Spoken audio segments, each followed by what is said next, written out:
I've been driving trucks for almost 15 years. Started when I was 22, right out of a bad breakup and an eviction notice. The road was the only place that made sense. You point the rig west, you drive until you can't, you sleep in the cab, you wake up and do it again. No questions, no complications. Just the hum of the engine and the white lines disappearing under the hood. I run mostly Gulf Coast routes, Texas, Louisiana, Mississippi, Alabama, sometimes Florida. I know every truck stop, every way station, every greasy spoon diner between Houston and Mobile. I know which rest areas are safe and which ones you avoid even if you're dead on your feet. I know the roads that get foggy at 3 a.m. and the bridges that ice over before anything else. But nothing prepared me for what happened on Highway 71, just outside of a town called Bunkie in rural Louisiana. It was a Tuesday in late October. I was hauling a load of lumber from Baton Rouge to Shreveport. About a 4-hour drive normally, but I'd gotten a late start because of a flat tire at the yard. By the time I hit the road, it was already past 9. By the time I crossed the Atchafalaya Basin, it was pushing midnight. The weather was strange for October, warm, humid. A thick ground fog that didn't rise above the hood of the truck. The kind of fog that swallows your headlights and makes the world feel small. I had my high beams on, but they barely helped. The road was empty. I hadn't seen another vehicle for almost 30 minutes. Just me, the trees, and the dark. I was doing about 55, maybe a little under. The road curved gently through farmland and patches of woods, old oak trees draped with Spanish moss, cypress knees sticking out of ditches full of black water. Louisiana at night has a smell. Wet earth, decomposing leaves, something sweet and rotten underneath. I rolled my window down a crack to keep myself awake. The air was thick enough to drink. That's when I saw it, a shape, black against the black of the road, running from the left side, fast, low to the ground. My brain registered dog before my hands registered the steering wheel. I jerked the wheel hard to the right. The truck groaned. The lumber in the trailer shifted with a sound like thunder. I felt the tires leave the pavement. Then the front passenger side clipped something. A tree. Not a big one, maybe a foot in diameter, but big enough. The impact wasn't violent. It was more of a crunch followed by a lurch. The truck stopped. I was thrown forward against the seatbelt, then back into the seat. My chest hurt where the strap bit into me. My head had hit the side window. Not hard enough to crack the glass, but hard enough to leave a knot. I sat there for a moment, breathing. The engine was still running. The headlights were still on, pointing at an angle into the trees. The fog swirled in the beams like smoke. I put the truck in park and killed the engine. Silence rushed in. No crickets, no frogs. Just the ticking of the hot engine cooling down and the drip of something somewhere. Maybe coolant, maybe oil. I tried to move the truck. Put it in reverse. Nothing. The front wheel on the passenger side was buried in soft earth. The tree had pinned the fender against the tire. I tried forward. The wheel spun. We weren't going anywhere. I grabbed my phone. No service. I held it up to the window, waved it around like an idiot. 1 bar, then nothing. 0. I checked the GPS. It showed me exactly where I was, a thin blue line on a gray map, but no cell towers, no way to call for help.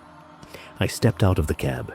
The ground was soft under my boots, muddy. The air was even thicker outside. The fog clung to my skin. I walked around the front of the truck.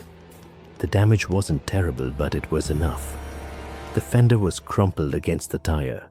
The tree was leaning at a funny angle. I walked back to the driver's side and sat on the step, my elbows on my knees, trying to think. That's when I heard the gravel crunch. Not behind me, to my left. I turned my head. Nothing, just fog and dark. Then I heard it again, closer. A soft footfall on the shoulder of the road. I stood up. I had a flashlight in the cab, but I hadn't grabbed it. I cursed myself and squinted into the darkness, and then I saw the dog.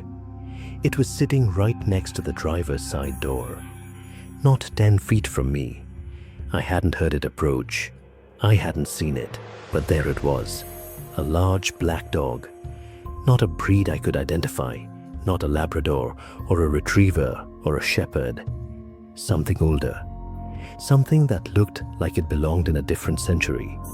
Its coat was matted and thick, its eyes were yellow, not brown, yellow, like two small lanterns floating in the fog.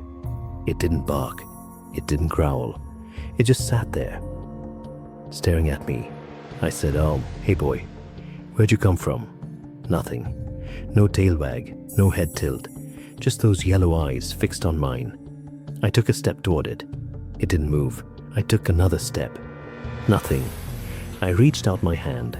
The dog didn't flinch. Its fur looked rough, but I could see its ribs through the coat. It was thin, too thin. But there was something about its stillness that made my skin crawl. I pulled my hand back. I said, "You're the one I almost hit, aren't you?" You ran across the road. The dog blinked. Slow, deliberate. And then it did something strange. It turned its head toward the tree, toward the shallow ditch behind the tree where the ground was darker than the rest. Then it looked back at me. Then at the ditch again. I said, "What? You want me to go over there?" The dog stood up, walked slowly toward the tree, stopped at the base of it, sat down again, stared at the ditch. My heart was beating faster now. Not from fear, from something else, something I couldn't name. I walked over to the tree. The ground was soft. My boots sank an inch with every step. The fog swirled around my ankles. I reached the tree and looked down at the ditch. At first, I didn't see anything, just dead leaves and mud and a few broken branches. But then, I noticed that the mud wasn't flat. There was a mound, a low, long mound, like someone had dug a shallow grave and covered it back up. I knelt down. The dog was still sitting there, watching. I brushed away some leaves. The mud was darker underneath, not wet, just dark, like it had been turned recently. I dug with my hands. My fingers hit something hard, not a rock, something else. I brushed away more dirt. It was fabric, heavy fabric, denim maybe. I pulled. A sleeve came out of the mud. Attached to the sleeve was a jacket, a trucker's jacket, the kind with the snap buttons and the quilted lining, the kind I was wearing. My hands started shaking. I dug faster. The sleeve led to an arm. The arm led to a shoulder. The shoulder led to a rib cage. Bones, human bones. And the jacket on those bones was identical to mine. Same color, same stitching, same worn patch on the elbow. I fell backward into the mud, scrambled away. The dog hadn't moved. It just sat there, yellow eyes reflecting my flashlight, which I still hadn't grabbed. But somehow, I could see everything. I looked down at my own jacket, my own sleeve, my own arm. The same, exactly the same. I said, "What the hell is this?" The dog stood up, turned, walked a few steps toward the road, stopped, looked back at me, walked a few more steps, stopped again. It wanted me to follow. I didn't. I couldn't. I sat there in the mud, staring at the skeleton wearing my jacket. My jacket. But I was wearing my jacket. So whose bones were those? I don't know how long I sat there. Maybe 5 minutes, maybe an hour. Time stopped making sense. Eventually, I stood up. The dog was gone. I walked back to the truck, got inside, locked the doors. I didn't sleep. I just sat there with my hands on the steering wheel, staring at the fog, waiting for dawn. When the sun finally came up, the fog burned off fast. The world looked ordinary again. Trees, road, mud. I got out and walked back to the ditch. The skeleton was still there. I hadn't imagined it. The jacket was still on the bones. I called the sheriff's department. It took them almost 2 hours to find me because the road was so remote. When they arrived, I showed them the grave. They dug it up properly. The coroner said the remains were male, probably mid-30s, died from blunt force trauma to the skull. The jacket had no tags, no ID, no wallet. The trucker's jacket was old, maybe 20 years old, but it was identical to mine. Same brand, same size, same wear pattern. I asked the coroner if he thought it was foul play. He said he didn't know. The skull had a fracture that could have come from a fall, or a fight, or a car accident. There was no way to tell. The sheriff asked me how I found the grave. I told him about the dog, the black dog that ran across the road and made me crash, the dog that sat by my door and stared, the dog that led me to the bones. The sheriff was an old man, probably 70. He'd been in that parish his whole life. He looked at me for a long time. Then he said, "Son, you from around here?" I said no. I was from Texas. He said, "You ever heard of the Rougarou? Or the Loup-garou?" I said no. He said, "Around here, folks believe in a creature, a big black dog that appears on the side of the road at night. Some say it's a warning. Some say it's a protector. Some say if you see it, you're about to die. But there's another story, an old one.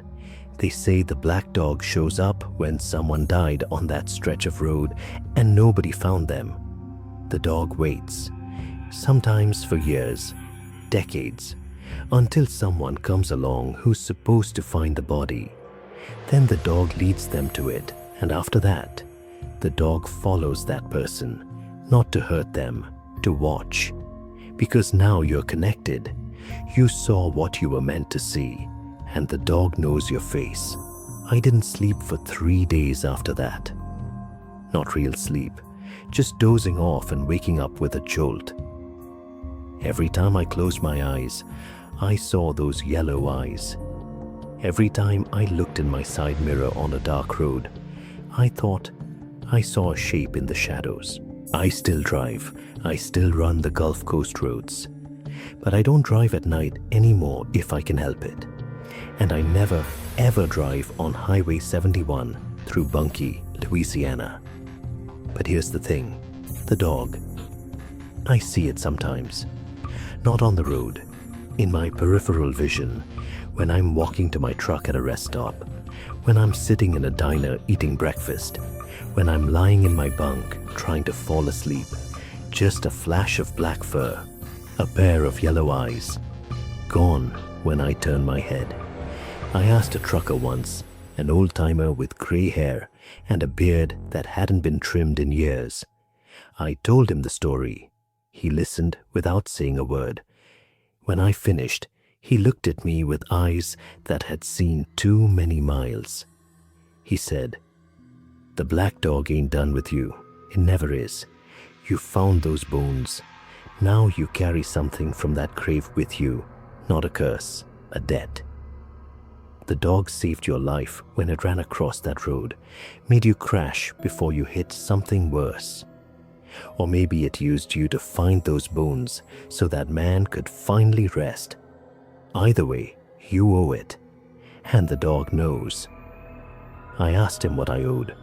He said, "Your attention. For the rest of your life, that dog will appear when you're about to make a mistake, or when someone else is about to die. It's not your job to save them. It's your job to notice, to remember. That's all the dog wants, for you to see what others won't. I've been driving for 3 years since that night. I've seen the dog 4 more times. Every time something bad happened shortly after. A bridge collapse I avoided by taking a different exit. A tire blowout at 70 miles an hour that should have killed me but didn't. A rest stop where I decided not to park. And the next morning, I read about a robbery there. The dog never barks, never comes close, just sits at the edge of the light, watches, and then disappears. I don't know if it's a ghost. I don't know if it's a guardian. I don't know if it's something older than both. But I know one thing. That skeleton in the trucker's jacket. They never identified him. The case went cold. But sometimes, late at night, when I'm alone on an empty highway and the fog rolls in, I look down at my own jacket. The same jacket. And I wonder if someday, someone will find my bones in a shallow grave. And a black dog will lead them there. And that person will look down at their own jacket and see the same thing. I hope not. But I've learned one thing about the road. It doesn't care what you hope. It only cares what you see. And I see that dog every single night, even when it's not there. Especially when it's not there.